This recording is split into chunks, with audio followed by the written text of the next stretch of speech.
বিস্ফোরণের ধোঁয়া ধীরে ধীরে পরিষ্কার হতে লাগল, কিন্তু যুদ্ধ এখনো শেষ হয়নি।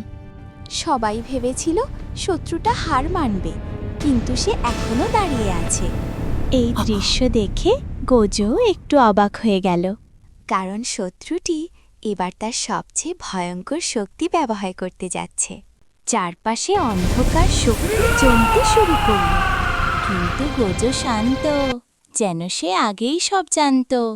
গোজো তার হাত উঠিয়ে নিজের শক্তি ব্যবহার করতে শুরু করল। এরপর দুজনের শক্তি একসাথে সংঘর্ষে জড়িয়ে পড়ল। পুরো জায়গা কেঁপে উঠল সেই ভয়ঙ্কর শক্তির বিস্ফোরণে। কিন্তু শেষ পর্যন্ত এই যুদ্ধে কে জিতবে জানতে হলে এপিসোড 6 দেখতেই হবে।